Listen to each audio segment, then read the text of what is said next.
ধরার জন্য এখানে বসে আছি। তাই নাকি? আজ পর্যন্ত কটা মাছ ধরেছো? একটাও না, তবে এবার আমি ধরবো, কারণ এই মাছটা তো আজই সবে টিপকালো।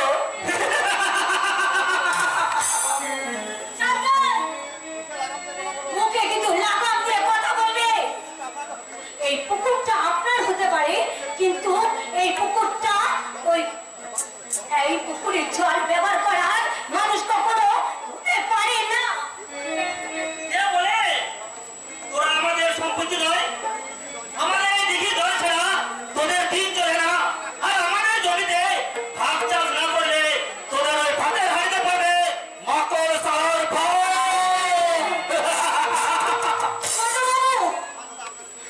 আমার দাদা আপনাদের জমিতে ভাগে চাষ করে ঠিকই, কিন্তু প্রথম পরিশ্রম করে ফসল ফলায় আর তার ফসল আমরা খাই। আর সেই ভাগ চাষির বোন হয়ে তোর এই এত অহংকার কিসের?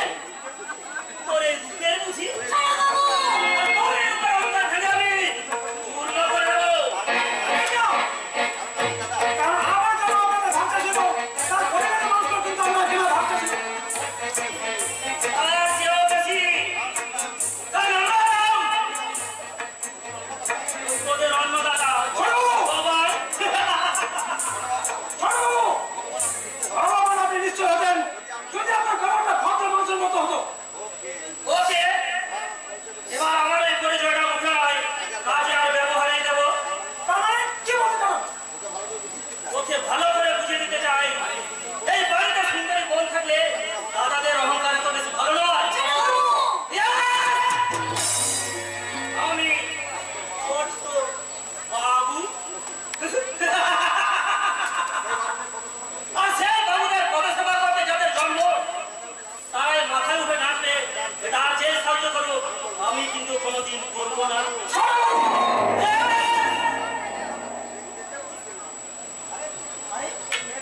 তুই মেয়েটাকে চেতে গেছিস কেন? আরে রাস্তা আমি তোর টাকার উপর করেছি, তোর উপরে না। কারণ এই সুন্দরী মেয়ের উপরে রাগ করে আমি কিন্তু বেশিক্ষণ থাকতে পারি না। আপনাকে আমি মামি হ্যাঁ, মা, দেখি তোর বুকের পাটা কত ইঞ্চি চওড়া। শোন শোন ছোট লোক, এ আমার নামের শেষে বাবু শব্দটা এমনি আসেনি। এই তোর মতো অনেক বছর ছোট লোকের রক্তে রক্ত স্নাত হয়ে আজ আমি ছোট্ট বাবু। তাই তোদের আজ আর ফোনের হিসাবটা আমি খুব শীঘ্রই ওই চিত্রগুপ্তের খাতায় তুলে রাখলাম।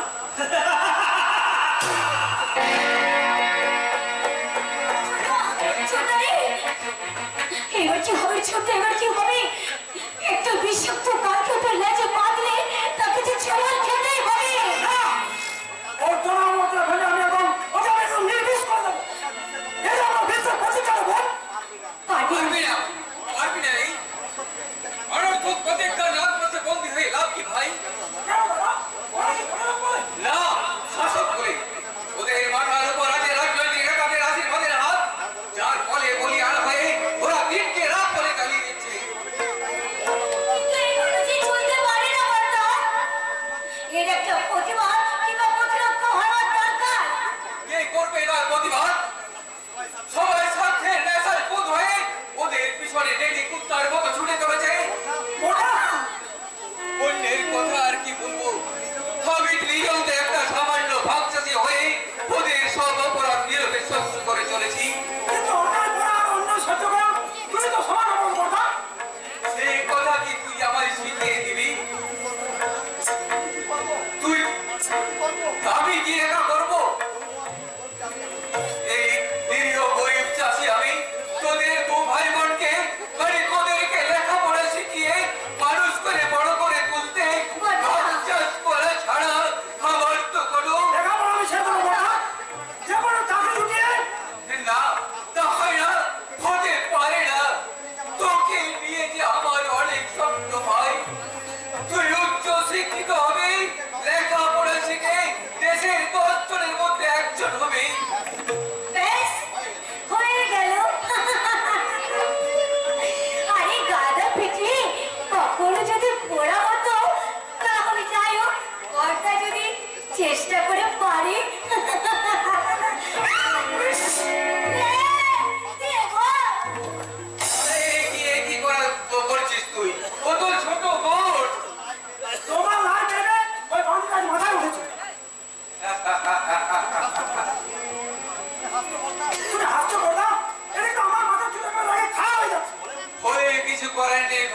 দুজনকে নিয়ে আমার সুখের সংসার।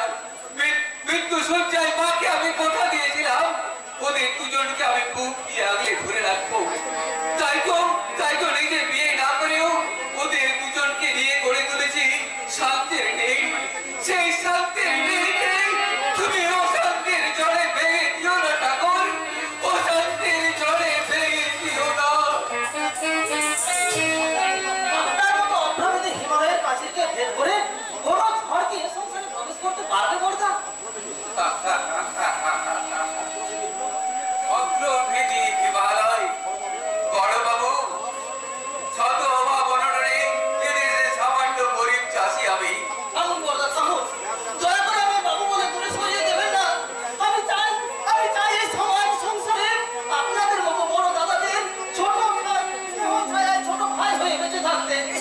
কিন্তু বলো, তোমার ছোট বাবু তো মেকি বাবু সেজে লঘু গুরু জ্ঞান শিখাই তুলে যে সকলের উপর ছড়ি ঘোরায়, এমনকি সে আপনার সঙ্গেও খারাপ ব্যবহার করে।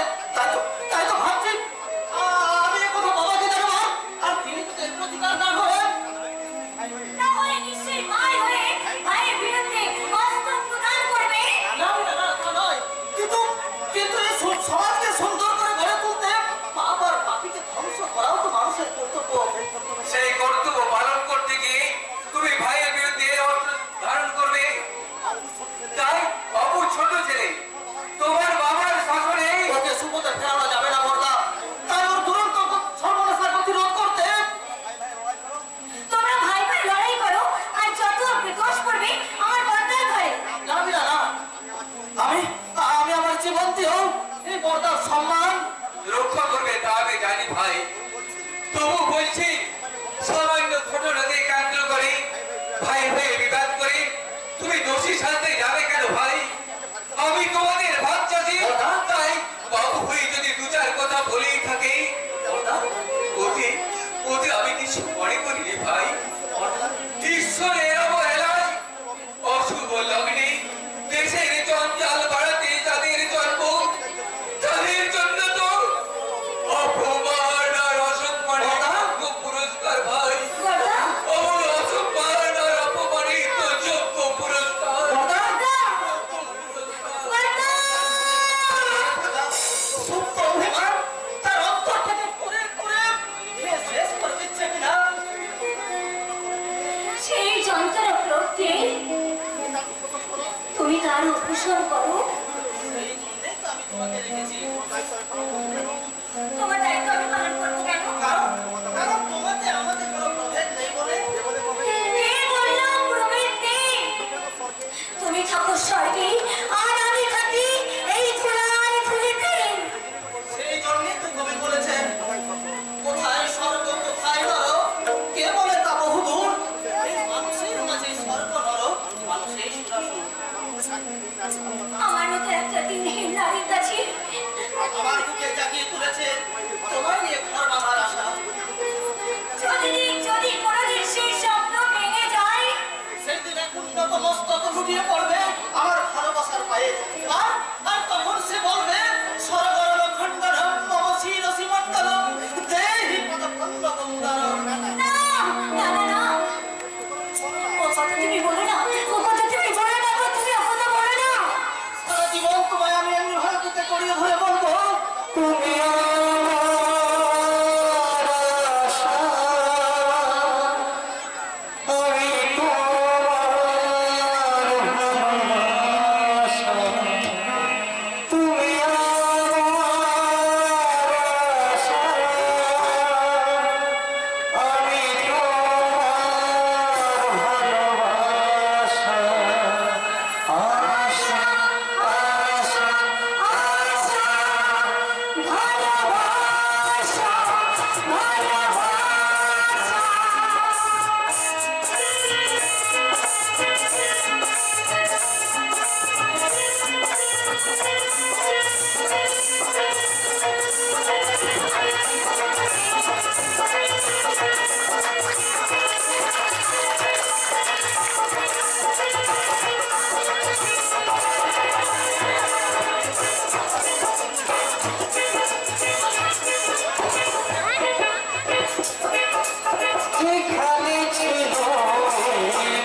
পশু পাখি তো দূরের কথা, ঘরের পরিকারগুলো দুঃখে ভেউ ভেউ করে কাঁদে।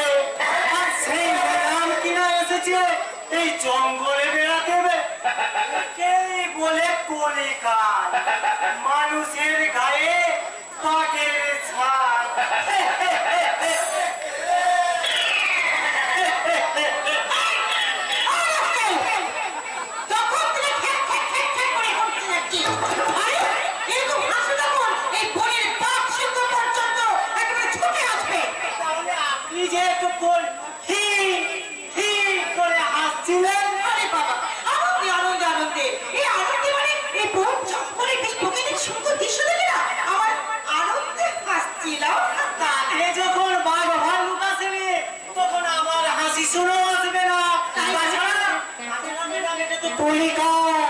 মানুষের গায়ে বাঘের ছাল।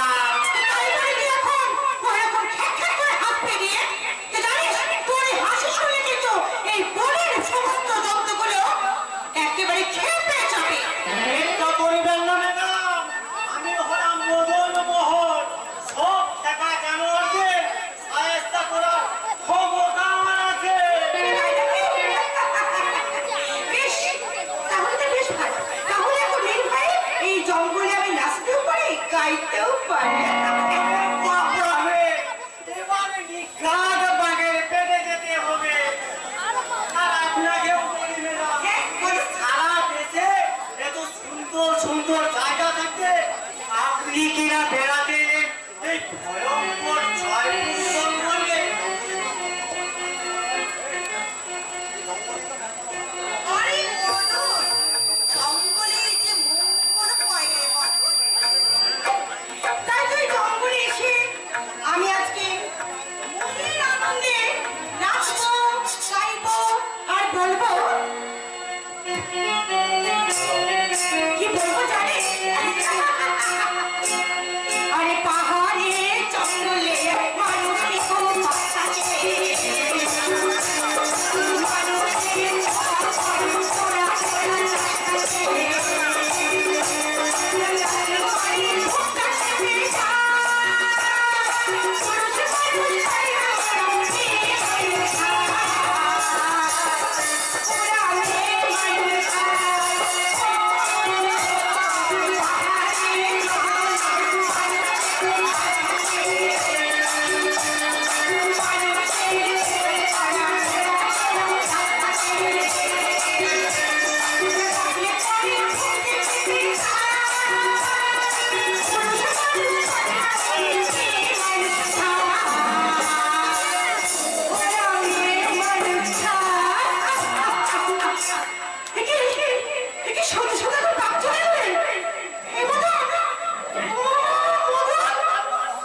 মদন মোহন ম্যাডাম, আপনার খেয়াল করতাম, কোনো চিন্তা নেই।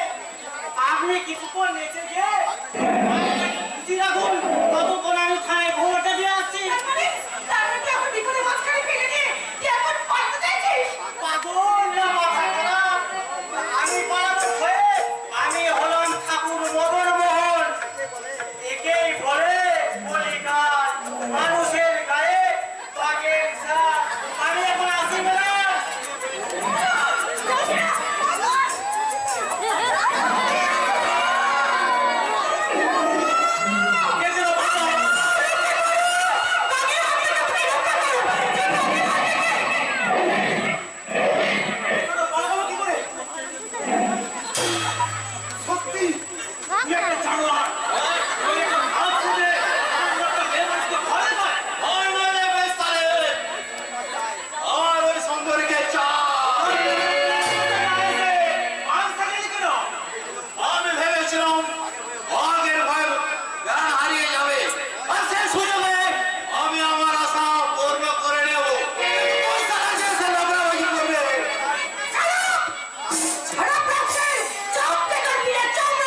জীবনটাই খরচের খাতায় লেখা হয়ে যাবে। Good bye. আপনি এবার স্যার ম্যাডাম আপনার আর কোনো ভয় নেই। ভয় ভয় আমি কাউকে করি না মিস্টার, বিশেষ করে তুমি জানোয়ারদের তো আমি আরে বাঁচাও বাঁচাও বলে চিৎকার করছিলেন কেন? আরে বাড়ি ওখানে চলে আমি নার্ভাস হয়ে গেছিলাম তাই। নার্ভাস হওয়ার কোনো কারণ নেই ম্যাডাম। এই জয়পুর থানার ওসি মিস্টার যমরাজ হচ্ছে আপনাকে কেউ স্পর্শ করতে পারবে না। আপনি ঠিক আছেন তো ম্যাডাম? আপনার কেউ কিছু করেনি তো? কি? ক্ষতি করবে আমার এই জয়পুর জঙ্গলের এত বড় কারো সাহস নেই। তা আমি জানি ম্যাডাম, তবু আমি ইংরেজ আমার দ্বারা আমি যখন এসে গেছি তখন এর একটা বিহিত ব্যবস্থা করবো। এই যে মিস্টার আমি দাও, ইউ আর আন্ডার অ্যারেস্ট। আরে দূর মশাই, আপনি কি দারোগা নাকি বাজারের সব দিনওয়ালা? কেন কেন কেন কেন তোমার এরকম মনে হয় কেন? কারণ আমি আপনাকে বললাম ম্যাডামকে চাইতে বাঘে আক্রমণ করেছে, আর আপনি কিনা অ্যারেস্ট করছেন একটা টুকরো মানুষকে। কিন্তু তাতে তাতে কি হয়েছে? আমি আমি ইংরেজ আমি দাঁড়াবো, আমি জানি ওই দু পায়ে বেরিয়েছে বেশি ভয়ঙ্কর। আর আপনি তার জল জানতে প্রমাণ, তাই না দারোগাবু? What? তুমি আমাকে হিসাব করছো?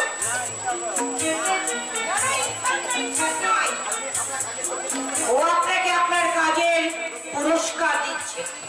তার মানে আমি ওনাকে কাউকে না ইংরেজ আমলের দারোগা, আপনি এখন আসুন। আসবো মানে আমি সরকারি পেট্রোল পুড়িয়ে আসতে দেবে না, কাউকে এড়াতে দেবো না। এ কখনো হয়? আমি আমি ইংরেজ আমার দাঁড়াবো, আমার বলাটা বেশি নেই। তাই সেই বৃষ্টির কথাটা কি করতে হবে আমাকে বলুন তো? বিশেষ কিছু না, বিশেষ কিছু না। তাহলে ওই সরকারি পেট্রোলের দামটা কি? তার মানে আপনি প্রকাশ্য দিনের বেলায় ঘুষ চাইছেন? তুমি ভূত বলিয়া লিখে দেওয়া হয়। আমি ইংরেজ আমার দাঁড়াবো, আমার চাই ওই আসামি নয়তো ভিজিটিং ফিস কত আপনার ফিস আপনার কত একটা শুনি। মাত্র 500 টাকা। এইটুকু রাস্তা আসার জন্য 500 টাকা? বলি বড়দের চেয়ে বাচ্চা ছেলের পেছনে বেশি খরচ হয় ভাই। এই নিন, এই নিন 500 টাকা রাখুন। আর কথা না বলে এবার এখান থেকে আসুন। ওকে ওকে ম্যাডাম, এরকম বিপদে পড়লে আবার ডাকবেন। আর কেউ গেলে এই ইংরেজ আমার দাঁড়ানো তোমরা নিশ্চয় আসবে, তবে কিন্তু ওই ভিজের খাবার আনতে ভুলবেন না। চলি, নমস্কার। বাহ, বাহ, বাহ। চমৎকার। এটাই বুঝি সভ্য সমাজের নমুনা। দেখি আপনি এখানে দাঁড়িয়ে আছেন কেন? আমি দাঁড়িয়ে না থাকলে আপনার মতো লেভেল ছাড়া ভদ্রমহিলার চরিত্রটা জানবো কি করে? আপনি আমাকে সবার হাত থেকে রসনবাড়ির হাত থেকে বাঁচিয়ে আজকে আপনি আমাকে অপমান করছেন। এই জন্যই সমস্ত লোক তোমাদেরকে বলে কাণ্ড জ্ঞানহীন ছোট লোক। অবশ্য ঠিক। কিন্তু আপনি নিজেই তো ভদ্র নন, তাহলে ভদ্র লোক কাকে বলে আপনি জানবেন কি করে? Shut up, rascal! আমি ভদ্র নই, আমি অভদ্র। কি বলতে চান আপনি? হয় বলতে চান, আপনি যদি ভদ্র হতেন তাহলে অর্থ উলঙ্গ পোশাক পরে এই জঙ্গলে ঘুরে বেড়াতেন না। আপনি হলেন আদিম সভ্যতার জঙ্গলি মানুষের নগ্নরূপের প্রেতাত্মা। তবে rascal তোমাকে উলঙ্গ সভ্যতার সর্বাণী এই হাতটা যেমন শয়তানকে সাহায্য করতে পারে, তেমনি পারে এই অসভ্য অভদ্র লোকগুলোকে সভ্যতার পরিচয় পান করে দিতে।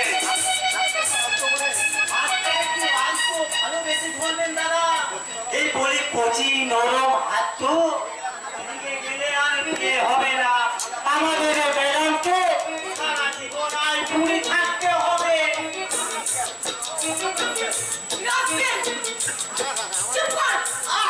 আপনাকে সমঝাচ্ছেন কেন? আমি তো সত্যি কথাই বলছি। লেগেই বলে কলিকাল, মানুষের গায়ে মাছের ছাল। আজকের মতো আপনার হাতটা ছেড়ে দিলাম। ভবিষ্যতে যদি কোনোদিন এই জঙ্গলে প্রবেশ করেন, তাহলে সামান্য কোনো ভদ্রতা শিখে তবে আসবেন। ওকে ওকে মিস্টার, তোমার আজকের এই অপমানটা আমার সারা জীবন মনে থাকবে। এই জঙ্গলে আমি আবার আসবো, সেদিন তোমার এই অপমানের যোগ্য পুরস্কার আমি তোমাকে দিয়ে যাব। আন্ডারস্ট্যান্ড ইউ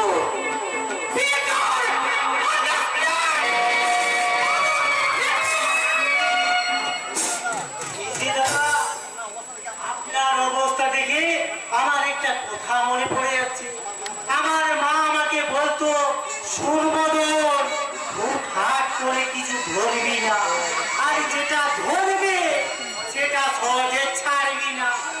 আপনি এত সুন্দর হাতটা ধরে আবার ছেড়ে দিলেন, এই আপনার দুঃখে আমার চোখ বেড়ে জল আসছে। কি আর করে যাবে, এটা তো কলিকাল, মানুষের গায়ে বাঘের ছাল। চলি দাদা।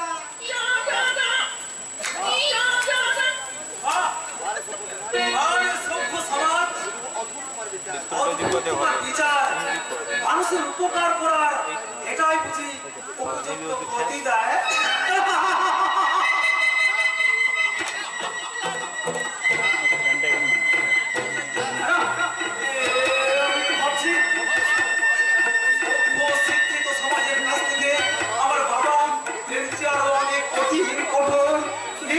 প্রতিদান করেছিলেন, তাই তো আমি একা, আর আমার এক জ্বালা যন্ত্রণা।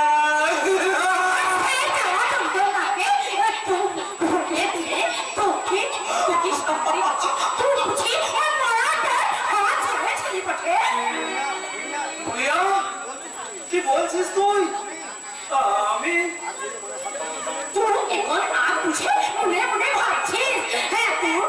কেউ দেখছে না, কিন্তু সব দেখে নিয়েছে বলে তুই কোনো হাত ধরেছিস বলে। কোথায় বুঝলি? কি বলছিলাম সেটা তো বুঝলি না। তোমার মতো ওই সুন্দর মেয়া দেখলে তোদের মতন জোয়ান পুরুষরা অমন অমন তো দিতে কেমন ভাত পানি বটে। আজ তোর মুখে এসব কি ভাষা, কি বলতে চাস তুই? আজ তুই বুঝতে পারছিস না বটে, তবে একদিন তো বুঝতে পারবি বটে। তবে হ্যাঁ, আজ তুই মন দিয়ে শুনে রাখ বটে, যদি আমার নজরের সামনে যদি কোনো মায়ার হাত ধরিস অমন করে, তাহলে কিন্তু তোকে ছাড়বো লাই বটে। ভালোবাসার স্বভাব দিয়ে কোনো মেয়ের হাত ধরা মতো মনের অবস্থা আমার নেই রে মুন্না। এই সভ্য শিক্ষিত সমাজের বুকে ওই নহমণ্ডল থেকে ছিটকে পড়া আমি একটা অভিশপ্ত উল্কা, যে শুধু প্রতিশোধের স্পৃহার আগুনে জ্বলতে জ্বলতে একদিনে পুরে শেষ হয়ে যাবে রে মুন্না, একদিনে পুরে শেষ হয়ে যাবে।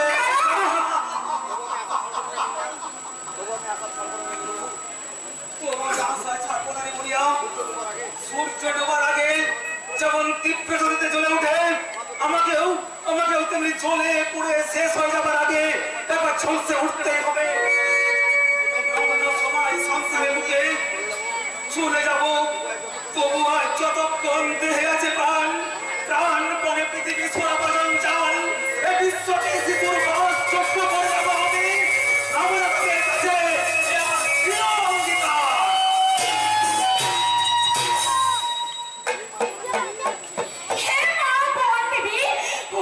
কথাটা করে গেল আমি কিন্তু বুঝতে লাগছি, কিন্তু আমার প্রাণের কিন্তু আমার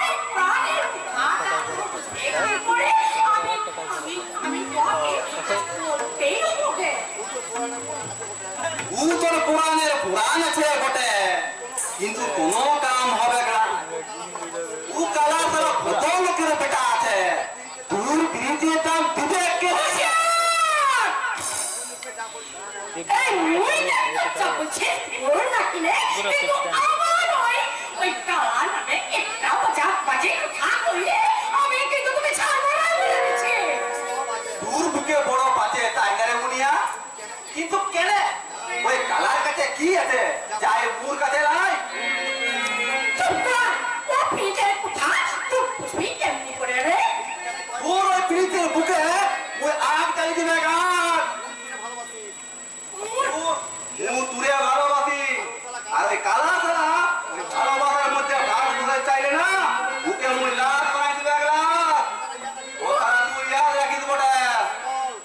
ও কালা কখনোই আমাকে কেড়ে নিয়ে যাবে খাই বটে, কিন্তু তোর সাথে হাম যাবে লাই বটে। মুনিয়া ওর টাকা কইছিস লাই বলে বুকে আমার চাই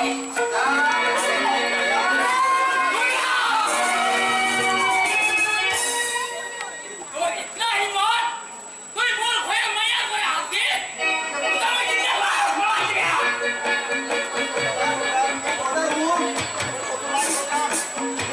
মুই কোনো কসু নাই সর্দার, কোনো কসু নাই, কিন্তু মুনিয়াকে ভালোবাসি বলে।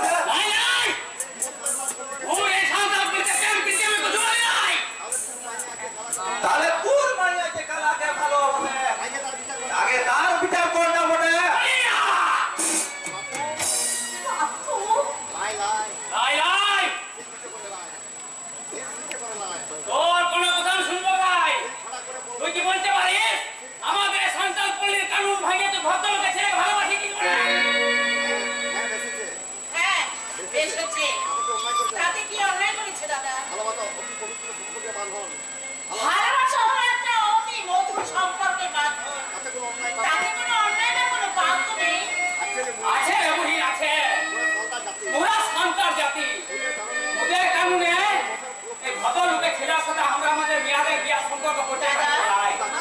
কিন্তু আমার ছেলে তো ছোটবেলা থেকে তোমাদের কাছেই মানুষ হয়েছে, সে তো তোমাদের সন্তান দেবী আছো। রাই রাই ও বহরতে পারে নাই বটে। কালার চলন বলন উকার বার্তা লিখা পড়া পুরোটাই মোদের সান্তালের সঙ্গে মিল নাই বটে।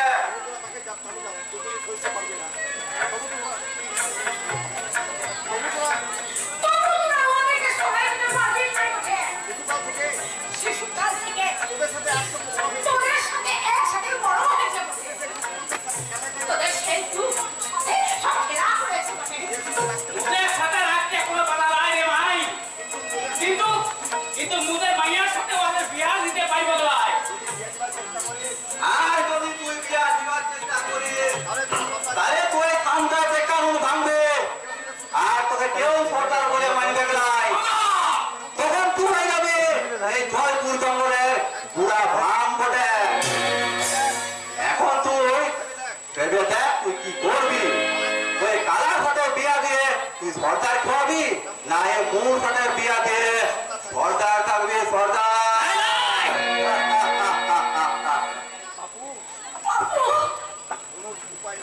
আমার কোনো উপায় নাই রে বেটিয়া, আমার কোনো উপায় নাই।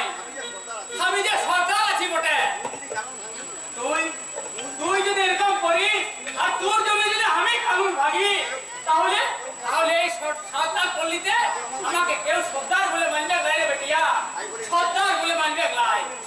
তাই বলে নিজের একমাত্র অর্জনের মেয়ের জীবনের সুখ স্বপ্নকে তুমি এইভাবে ভেঙে দেবে দাদা? সরকার থাকবে বলে নিজের মেয়েকে তুমি বলি দিতে চাইছো? বল বাপু, বোন কেটে এই মুড়িয়ার জীবনটা ধীরে ধীরে শেষ হয়ে যাবে পথে। জানি নাই রে বেটিয়া, তুই কুচ্ছু জানি নাই। দাদা,